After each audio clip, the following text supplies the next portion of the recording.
আমি আমার শাশুড়ির হাতে পায়েও ধরে বলেছিলাম যে আমার একটু সংসারটা করতে দেন। আমার শাশুড়ি আমাকে সংসার করতে দেয়নি।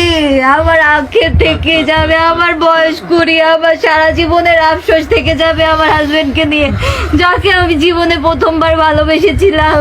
আমার স্বামীকে, তাকে নিয়ে আমার সংসার করা হলো না। আমি কিভাবে বাঁচবো?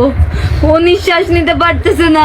ওর গা কত যে শক্ত ছিল, ঠান্ডা ঠান্ডা, ওর হাত পা শক্ত। ও যে কত সুন্দর ছিল, ও যে কত সুন্দর ছিল, আমার হাজবেন্ডের মতো সুন্দর ছেলে আমি দেখি নাই আমার লাইফে, আমার লাইফে দেখি নাই।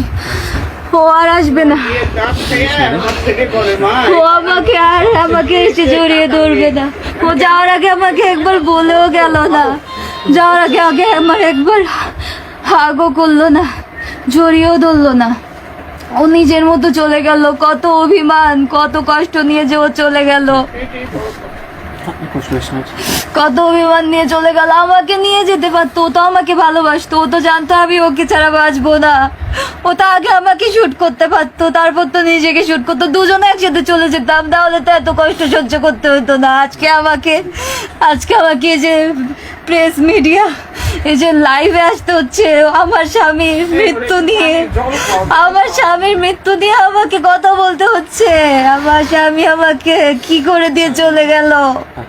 ওর মায়ের দায়িত্ব সেই দুই ভাইয়ের উপর, ওর সয় সম্পত্তি সবকিছুর উপর দিয়ে গেল। আর আমার দায়িত্ব দিয়ে গেল ওই কয়েকটা স্বর্ণের উপরে। আমার হাজবেন্ড সৎ মানুষ ছিল, ওর স্বর্ণ বেশি নাই। আমাদের বাসা তো সিলগালা করা আছে, টিম ঢুকুক বাসায়, টিম ঢুকে যত স্বর্ণ আছে বের করে আনুক, দেখুক তারা কয়টা স্বর্ণ আছে। ওইটুকু স্বর্ণের উপর আমার জীবনের দায়িত্ব দিয়ে গেল, যে কিনা আমার সারা জীবনের দায়িত্ব নিয়েছিল।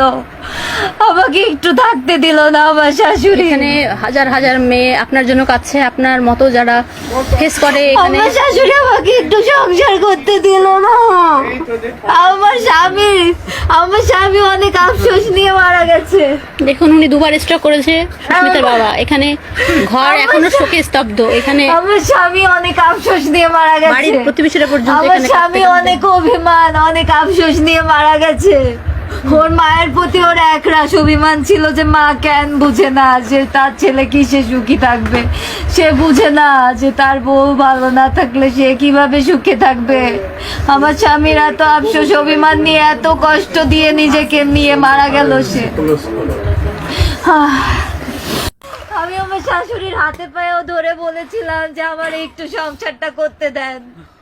আমার শাশুড়ি আমাকে সংসার করতে দেয়নি।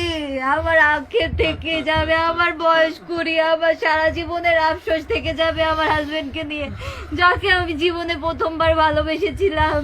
আমার স্বামীকে, তাকে নিয়ে আমার সংসার করা হলো না। আমি কিভাবে বাঁচবো? ও নিঃশ্বাস নিতে পারতেছে না। ওর গা কত যে শক্ত ছিল, ঠান্ডা ঠান্ডা, ওর হাত পা শক্ত। ও যে কত সুন্দর ছিল, ও যে কত সুন্দর ছিল, আমার হাজবেন্ডের মতো সুন্দর ছেলে আমি দেখি নাই আমার লাইফে, আমার লাইফে দেখি নাই। ও আর আসবে না, ও আমাকে এসে জড়িয়ে ধরবে না। ও যাওয়ার আগে আমাকে একবার বলেও গেল না, যাওয়ার আগে আমার একবার হাগও করলো না, জড়িয়েও ধরলো না। ও নিজের মতো চলে গেল। কত অভিমান, কত কষ্ট নিয়ে যে ও চলে গেল, কত অভিমান নিয়ে চলে গেল। আমাকে নিয়ে যেতে পারতো, ও তো আমাকে ভালোবাসতো, ও তো জানতো আমি ওকে ছাড়া বাঁচবো না। ও তো আগে আমাকে শুট করতে পারতো, তারপর তো নিজেকে শুট করতো, দুজনে একসাথে চলে যেতাম, তাহলে তো এত কষ্ট সহ্য করতে হতো না। আজকে আমাকে এই যে প্রেস মিডিয়া, এই যে লাইভে আসতে হচ্ছে আমার স্বামীর মৃত্যু নিয়ে, আমাকে কথা বলতে হচ্ছে। আমার স্বামী আমাকে কি করে দিয়ে চলে গেল। ওর মায়ের দায়িত্ব সেই দুই ভাইয়ের উপর, ওর সয় সম্পত্তি সবকিছুর উপর দিয়ে গেল। আর আমার দায়িত্ব দিয়ে গেল ওই কয়েকটা স্বর্ণের উপরে। আমার হাজবেন্ড সৎ মানুষ ছিল, ওর স্বর্ণ বেশি নাই। আমাদের বাসা তো সিলগালা করা আছে, টিম ঢুকুক বাসায়, টিম ঢুকে যত স্বর্ণ আছে বের করে আনুক, দেখুক তারা কয়টা স্বর্ণ আছে। ওইটুকু স্বর্ণের উপর আমার জীবনের দায়িত্ব দিয়ে গেল, যে কিনা আমার সারা জীবনের দায়িত্ব নিয়েছিল। আমাকে একটু থাকতে দিল না আমার শাশুড়ি। এখানে হাজার হাজার মেয়ে আপনার জন্য কাছে, আপনার মতো যারা ফেস করে এখানে। আমার শাশুড়ি আমাকে একটু সংসার করতে দিল না। আমার স্বামী অনেক আফসোস নিয়ে মারা গেছে।